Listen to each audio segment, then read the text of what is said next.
Good evening, everyone.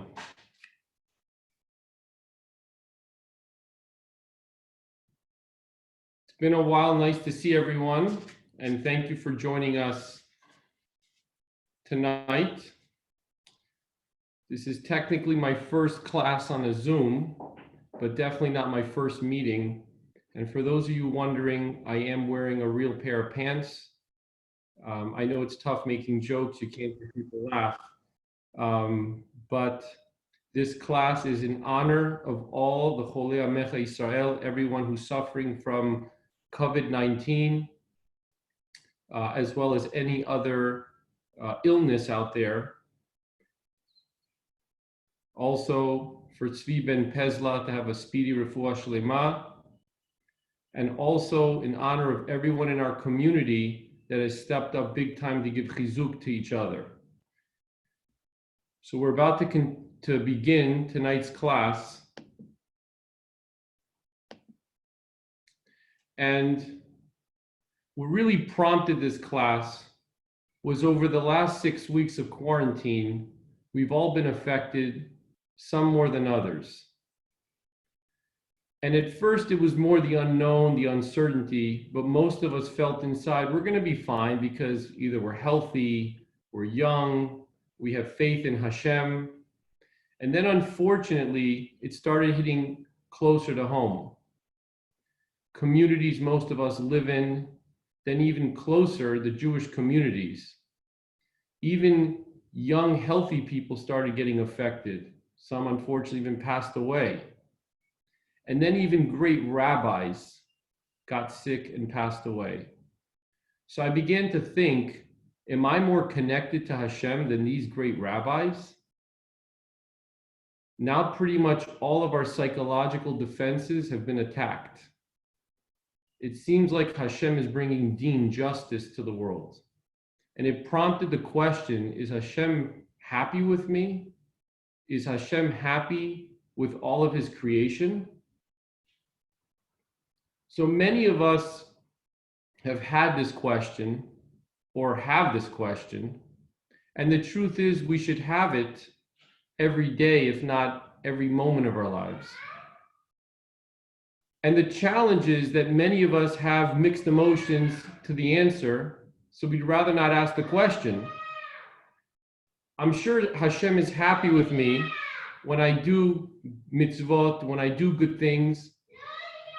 But even when I do good things, maybe it's not good enough, or it's what he's looking for.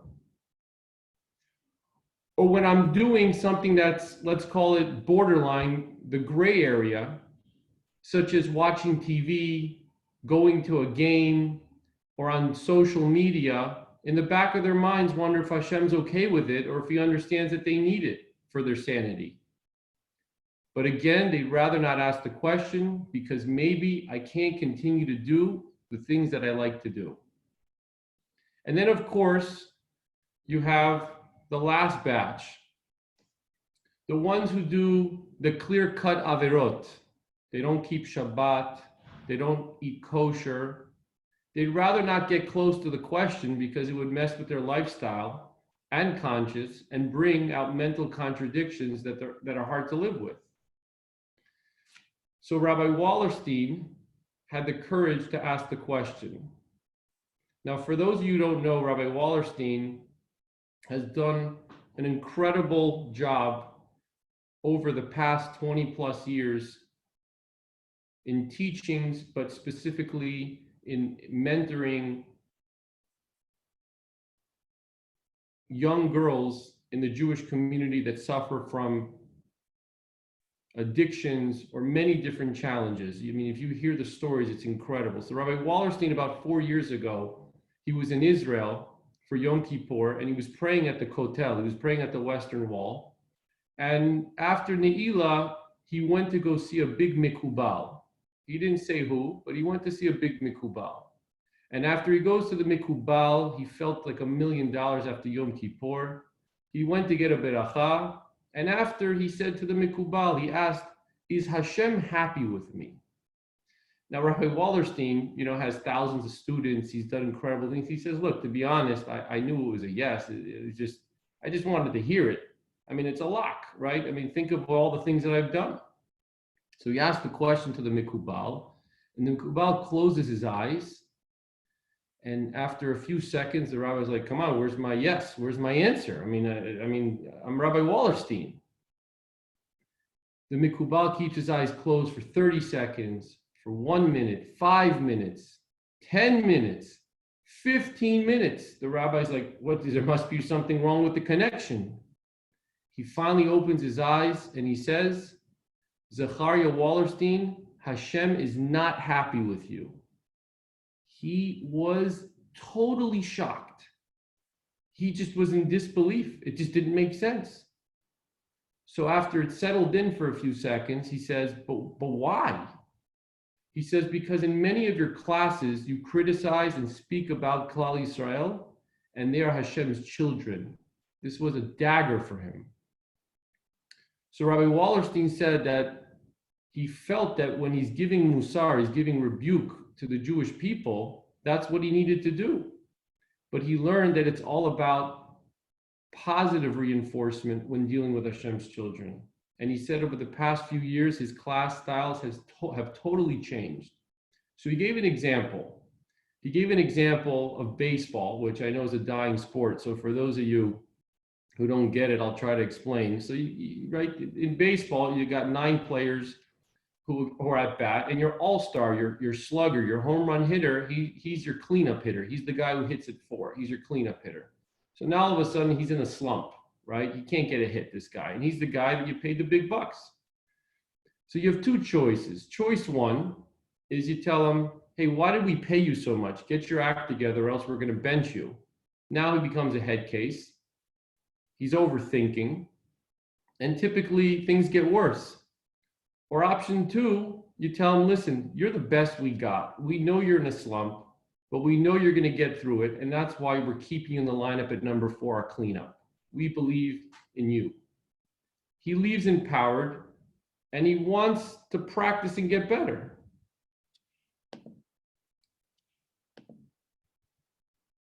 Now, Baruch Hashem, our nation, is arguably at its best in many areas. Think about charity. What nation can raise $2 million in a week for a 3-year-old girl that needs a pill? It's unheard of. What about chesed? Think about all the organizations we have. Think about Hatzalah. How about learning? There's shiurim going on in the multitudes. It's incredible what the nation of Israel has done, even in the challenging times, how many Zoom classes there are. But we need to look at the good and build off to inspire them to make better choices.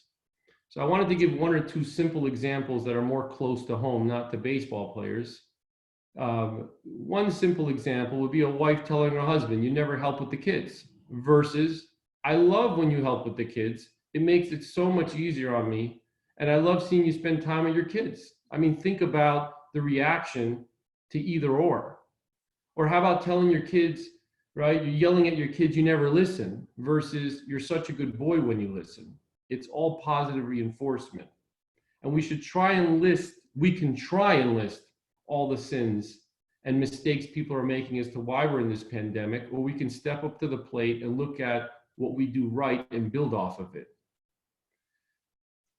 And this is actually what we need to do during these trying times. It's very cute, not something Rabbi Koskas would love, but I'll say it anyways. I was thinking COVID-19, right? COVID-19. There's got to be a reason it's that name, and I know why it's named COVID-19. But I was thinking in Hebrew, kavod is kavod. It's, according to some Hasidim, they say kavod also. Kavod is kavod, is honor, is respect to your fellow or to someone. And 18 stands for life, chai. Everybody knows it's the normal life. It seems like we need to one-up the normal life and get better in this department. We need to step up our kavod for our fellow man. Something that has troubled me these past couple of weeks, and I'm not a political person, and I'm gonna not get political now, but growing up, if I were to ask anyone who is the one most well revered and respected human being on the face of this earth, again, in the secular world. In our world, it's our Talmidei Chachamim, it's our Gedolim. But in the secular world, everyone without a question would say the President of the United States. The President of the United States, according to all nations, is the most hashuv person. For us, we even make a blessing when we see the President of the United States because he has the power to remove someone out of prison. And so you take a look, again, I'm not debating who's right or who's wrong, but when you see reporters who are regular people, the way they talk to the President of the United States, whether he's right or whether he's wrong, you've seen that these last few presidencies, the respect people have, even for the President of the United States, has totally been neglected. Baruch Hashem, the Jewish people are different, but it's kind of like a litmus test of where we are with respect in this world. And so it's not limited to speech. As the Mishnah in Pirkei Avot says in the third parak, that if the spirit of your fellow is pleased with you, then Hashem is pleased with you. And if the spirit of your fellow is not pleased with you, then Hashem is not pleased with you. Now, I'll give you a very relevant example of this. I don't know, I'm sure this has happened to you. If you have WhatsApp, right? Many times you're put into a group chat of WhatsApp and you're questioning, why am I even on this chat? And they're posting things every second and you're so busy, you don't have the time to deal with this. Did you ever think about the lack of sensitivity, even though you didn't ask to be put on, for you to remove yourself from the chat? By you removing yourself from the chat, you are in an indirect way, or even in a direct way, if you want, slapping the person in the face, saying, I'm not interested in being part of your chat. I'm better than you. That's indirectly, again, you can have the greatest intentions. You're busy. It disrupts your learning. It disrupts whatever you're doing. I feel like this is something that many of us have lost the sensitivity to and feel like I never asked for it. I'm part of many chats that I'm not interested in, but I don't have the courage to leave the chat out of respect for the person. And what makes it worse is when you have 100 people in the chat in the first 5 minutes, 75 leave. I don't want to be the 76th. And so these are little things that, again, since the level of respect has gone down, we sometimes fall into it justified. And what we need to do is we need to elevate ourselves right now during these times. Now, I just want to make one disclaimer before we continue, and that is that you can easily misunderstand this Mishnah that, okay, if my fellow is happy with me, then God's happy with me, so I'm good. So all I got to do is say good morning to people, open the door for them, do some kind acts, and I'm good. It goes without saying that we're obligated in fulfilling the mitzvot of Hashem, right? It's clear to anyone that when you have to follow the Torah, you got to follow God's commandments. What's not clear to people is that according to God, respecting and being kind to your fellow and having your fellow happy with you is just as important to Hashem than all the other mitzvot. It's not better, it's not worse, it's at the same level. And so I think this is very important. That's why the Mishnah had to tell us this, because you figure I'm good with God. So if I'm good with God, that's all I need to worry about. Precisely the opposite. We have to strengthen our respect for people, especially when we're in a world where there's so many disagreements about politics and different things. And so an amazing thing happened to me this past week that I think would elaborate on Hashem's perspective on how we treat each other. And so I'm going to give you a quick introduction. The introduction has nothing to do with the class, but I think a great message comes from it. And the second part does. So last week, I went to do mincha, to pray the afternoon prayers in my office. So I have Baruch Hashem, a deadbolt in my office, so I lock it so I can try to concentrate. And about, a minute, 2 minutes in, I'm actually at Barcheinu, so I'm probably 2 minutes in, 2-3 minutes in. And I'm in Barcheinu and I hear banging and crying at the door, Daddy, Daddy, please open up for me. So-and-so hurt me. And he's pleading and he's crying. And I couldn't answer the door because you can't interrupt in the Shmona Esrei. Obviously, it's not life-threatening. I couldn't answer in Shmona Esrei. And he didn't know or even understand. So I was wondering if he would continue to plead and cry out throughout the whole Shmona Esrei, because he's one of my children that would. And so he went on and on. It was a rough Shmona Esrei from a kavanah, an intention standpoint, but it was probably one of the better ones from the lesson I took away. So towards the end, it seemed Shalom, when I was just a few minutes away from finishing, he stopped. And I was like, man, I feel so bad that I couldn't be there for my son when he cried out for me and he needed me. And now as I got to Oseh Shalom Birumav, the end, he came back again and started knocking. And I called out to his name. I actually didn't do the extra prayers I typically do. I did Oseh Shalom. I ran to the door. I called his name and I explained to him why I couldn't answer, because he knew I was in there. And I thought this was a mashal for our tefillot Hashem. He wants so much for us to continue pleading and crying to him, because he's waiting to run to the door and open it for us. But he's there and he's listening to everything. Now back to our class. Why did I bring this story? Because in my house, we do things kind of different a lot of times. Baruch Hashem in a good way, I think, but definitely different. So when two kids fight in my house, we have what's called the court case. So I put both of them across from me in a chair, and I'm the Beit Din. We have the court case. And the rule is the younger one speaks first. And the rule is that you must first tell me what you did wrong. And once you've told me what you did wrong, you then tell me what the other did wrong. It is hilarious watching a child who understands exactly what he's about to do, basically self-incriminating himself, and he's squirming and he's thinking how to word it so where he doesn't look guilty. He says, well, I went next to him and I moved my elbow and it touched him, and then he moved and then I pushed him. I said, so that means you hit him? He goes, yeah, I hit him. I said, what did he do? He punched me and he kicked me and he, right? So, right, he, with no sensitivity, telling me exactly what he did. And then the other, because he saw the first one come clean, had it a little easier. And I said, well, because you told the truth, there's going to be no punishment, but tomorrow you're going to lose your electronic privileges because you hit. We don't hit. And I looked at one of them and I said, you hit my son. And then I looked over to the other and I said, you hit my son. And then I looked back and said, don't ever hit my son again. And I looked over and I said, don't ever hit my son again. So my 5-year-old says, but Daddy, we're both your sons. And I said, and I don't love you more than I love him. And I don't love you any more than I love him. And it was so powerful for me because I feel that's exactly the way Hashem sees our conduct with each other. Regardless of our religious levels, regardless of what we're standing, we're all Hashem's children.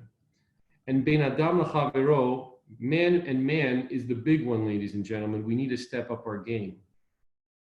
And perhaps that's precisely why Lashon Hara is such, it doesn't make sense. I said a couple words. How could this be equivalent to killing someone and doing such harsh things?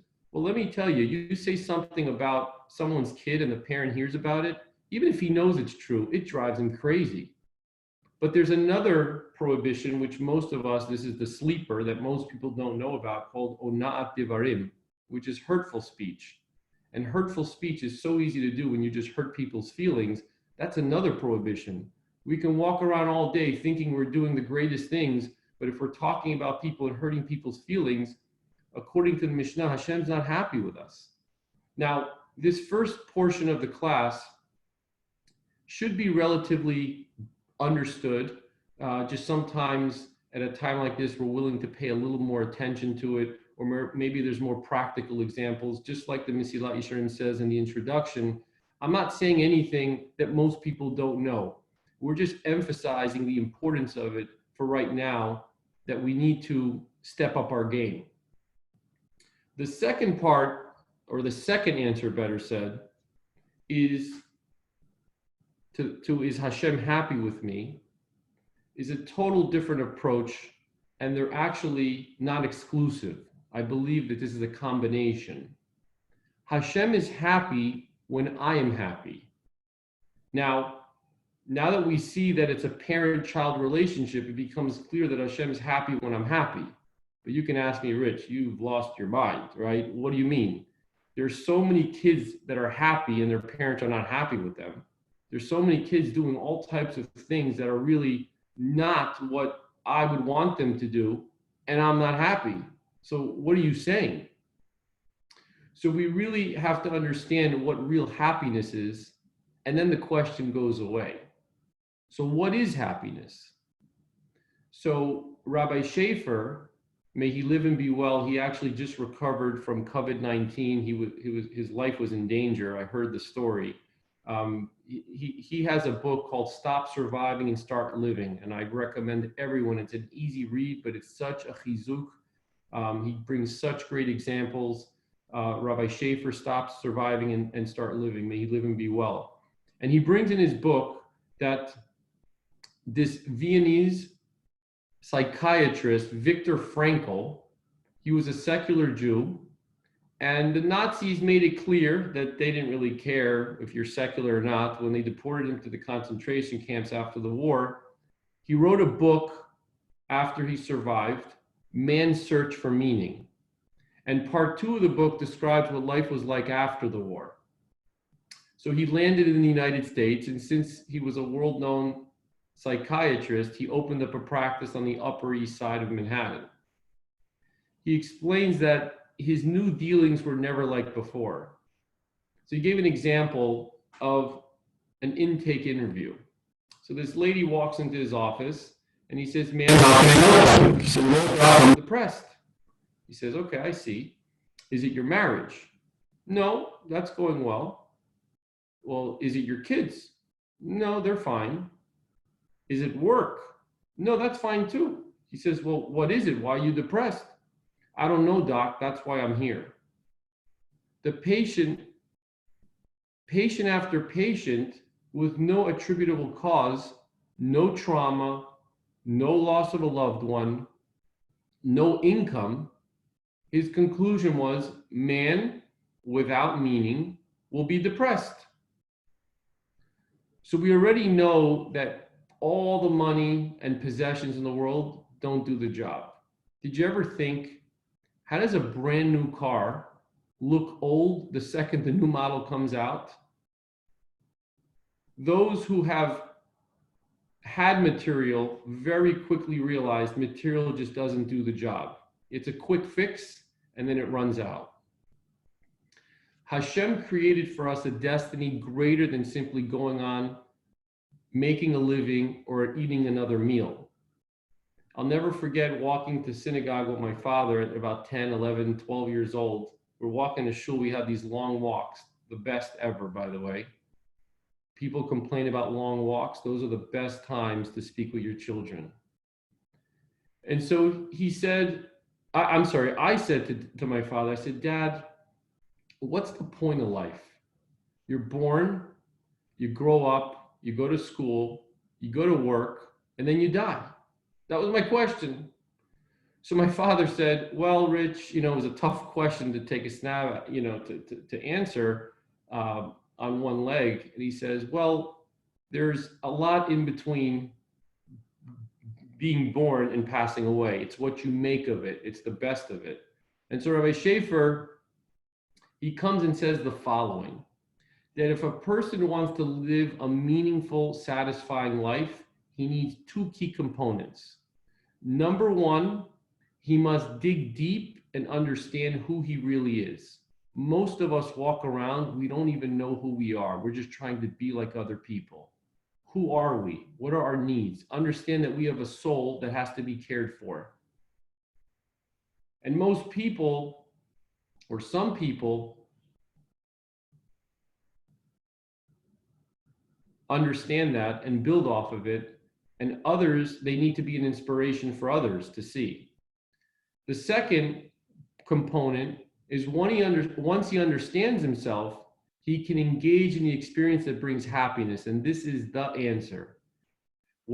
How can he bring happiness? Which is growth.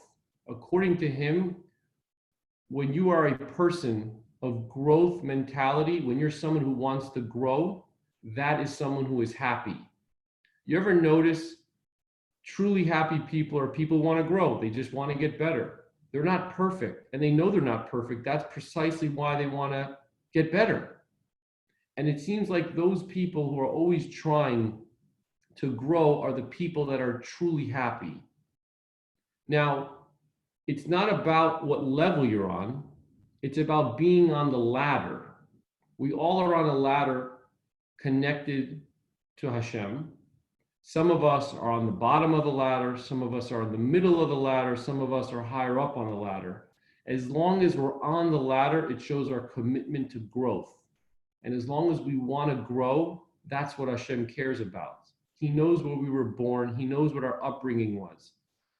We just need to show the commitment to want to grow, but never look down at the other guy that's below you and think you're better than him.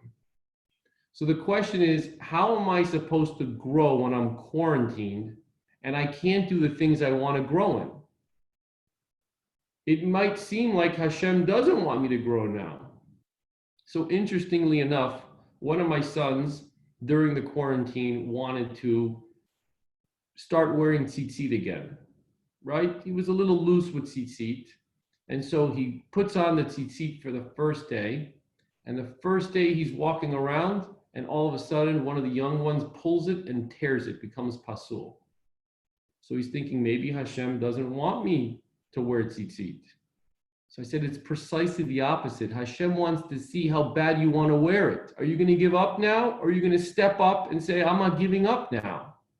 It's all how you look at it. He was totally surprised by that answer. And he realized that's the truth. Do we just do it because we're just inspired, or we do it because we are committed to growing? And so I've pointed out 10 things that I feel like we can do to grow during this quarantine, because you ask yourself the question, I'm quarantined, but I have more time. Number one, once a day, check on someone that's alone or in need. You can easily give them chizuk, uplift their spirit. It's a text message, a call. There are so many people that are alone now that don't have family. Or even if they have family, they feel alone, they feel scared. Just calling them, letting them know they're important. It's the easiest thing, but that's something of growth. Number two, going out of your way to give tzedakah. Ladies and gentlemen, there would never be a better time to hide from charity. People can't find you. You don't even put $1 in the pushka anymore.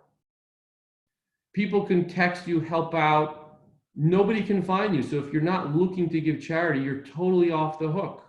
Now is when you step up to the plate and look for opportunities to give charity. Third, DMCs with your kids, deep, meaningful conversations with your kids.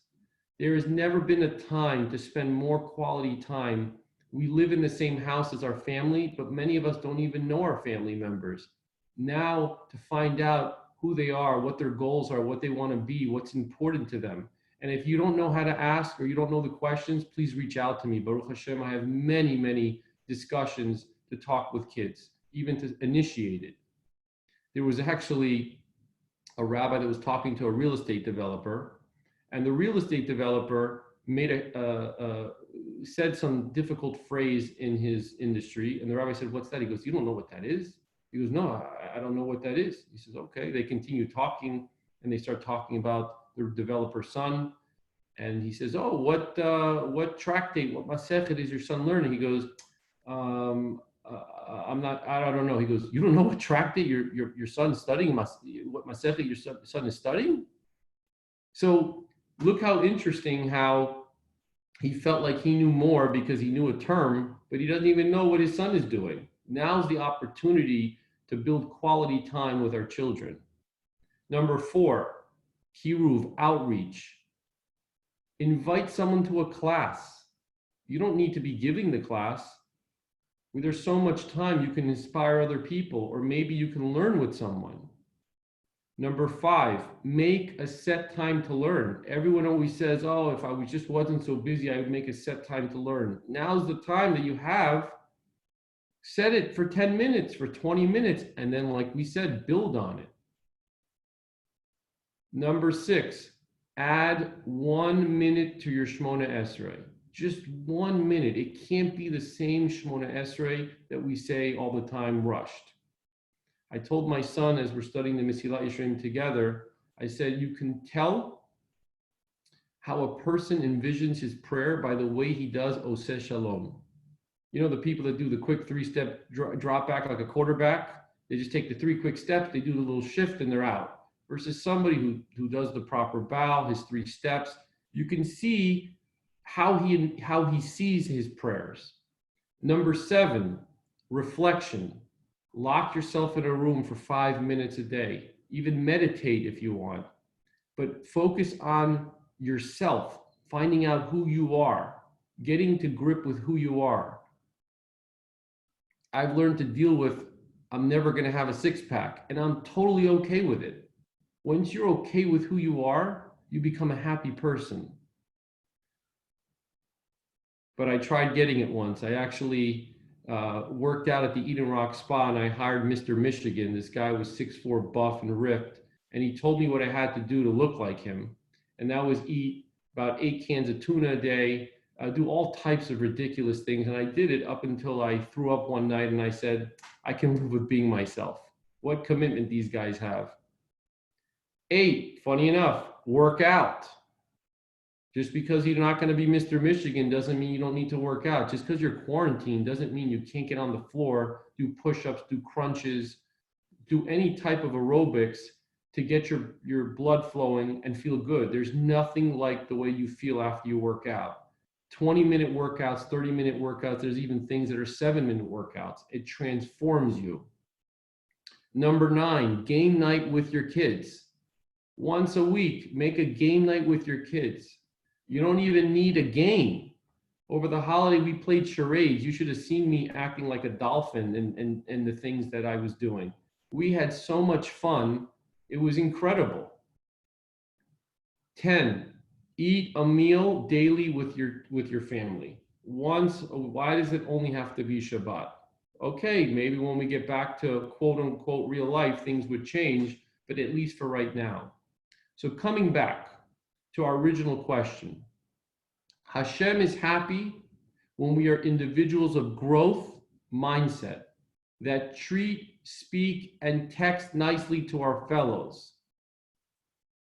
Pay close attention to all of these. This is our avodah right now. And it goes with the Mishnah in Pirkei Avot that says that the 3 pillars of the world are Torah, Avodah, and Gimilut Chasadim. Torah, which is obviously the Torah, the study of Torah. Avodah, which is service, is prayer in our days. And Gimilut Chasadim, which is kindness. It's interesting that all 3 of these that hold up the world were exactly the points we had mentioned. The first, which is Torah, that's your relationship with Hashem. That's your connection with the Creator. Avodah is service, it's prayer, and most people have it wrong. They think they're doing God a favor, but that's actually for yourself. It's really, Avodah is your relationship with yourself to Hashem. It's your Avodah. You need to know yourself. And 3, Gemilut Chasadim, which is kind acts, which is to our fellow. When we strengthen these 3 relationships, this is how we make Hashem happy. And so I like to conclude with an incredible story that Rabbi Duvi Ben Susan said that really combines positive reinforcement and growth at the same time. So about 10 years ago, it was a Thursday night, and he was learning with his guys, and there was one guy learning who was unbelievable. And he just felt like this guy's just made for it. He was very popular. He was the captain of his basketball team. Everybody loved him. And so after the class, gave him a pat on the back to tell him how well he learned, and just tell him that, he's just meant for this. So he goes and gives him a pat on the back, and he feels that he's not wearing tzitzit. This is a trick the rabbis used to do, or still do actually. So with a smile, he said, "Why aren't you wearing tzitzit?" He says, "Do you know what tzitzit are?" So he explained that it's a protection for a person. It's a mitzvah that you can do every second of the day. He went on, but the boy said, "Listen, tzitzit's not my thing, right? It's itchy, it's sweaty. It's not my thing." So the rabbi said, "I love you to death. I want you to wear tzitzit, just that I'm comfortable that there's a security system on you and that you're protected." So he says, "What's it going to take? You're the captain of the basketball team. How about you and I play a one-on-one game to 7? I win, you wear it for 30 days. I lose, whatever you ask me to wear, I'm going to wear." He says, "Really?" He says, "How about a pair of jeans?" He says, "I'll wear the jeans." He goes, "I don't know how I'll keep my rabbi job, but I'll wear the jeans." He goes, "Pink kippah, pink kippah, purple jacket, purple jacket, green shoes, green shoes. Whatever you say, I will wear. We're both trustworthy people." "Rabbi, you sure you want to do this?" He says, "I'm the captain of the basketball team." He says, "Yep, I want to do this." He says, "When do you want to do it?" He goes, "Right now."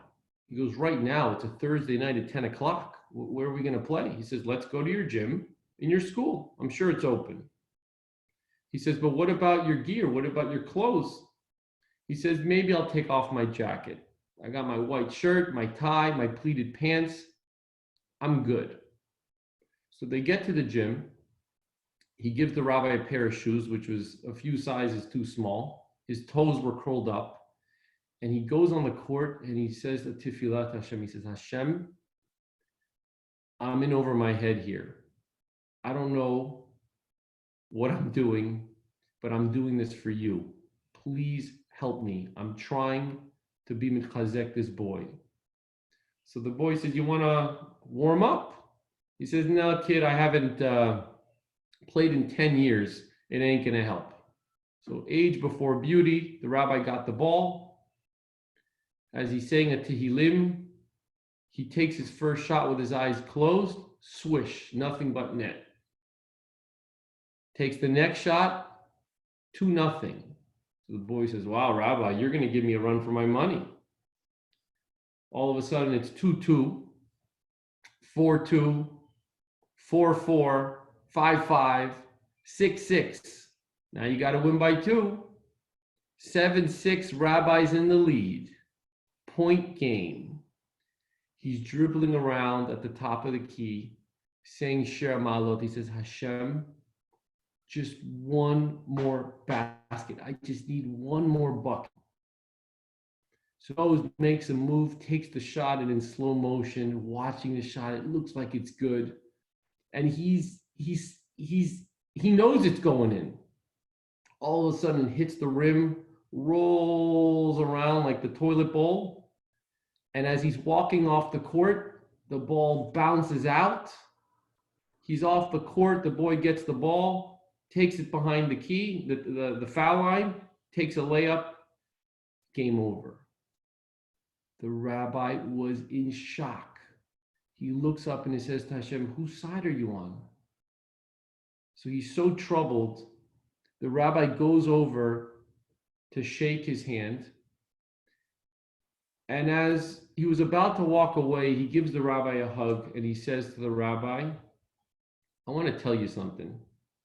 If it means this much to you to come out here tonight all dressed, almost making a fool of yourself just to play with me on this court, to put on tzitzit, there must be something about tzitzit that I just don't know.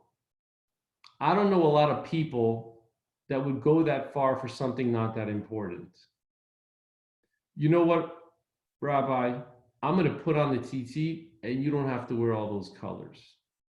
The boy wore it for 30 days, another 30 days, another 30 days, and 10 years later still wears those tzitzit. And then the rabbi realized the brilliance of Hashem. If he lost, if the boy lost, it would have been a countdown. It would have been like, oh, 28 days left of this. Oh, 22 days left of this. It would have been a countdown. The second he got to one, he's like, I'm not interested, right? He takes it off. He fulfilled his bet.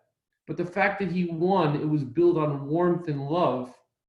That's what endures. And so you see a story like this of a rabbi who is giving positive reinforcement, doing it through love. You see a boy who wants to grow, and you see individuals who are getting to know who they are and what they need to grow. These are the three relationships we talked about. Everyone needs to focus on three relationships, not two. First is ben adam li'atzmo. You have to get to know yourself. Ben adam lachavero. You have to be well with other people. And then ben adam lamakom, to Hashem as well. Some of us are stronger in one or the other, but we need to be focusing on building on those other relationships. They're all three equally important. And Bezat Hashem, I hope that through this learning, it should be a zechut for the whole community and a protection for all the people who are sick, that we should all grow during these tough times and realize that Hashem wants us all to step up and grow and make the best of the situation. Thank you all for listening, and have a wonderful evening.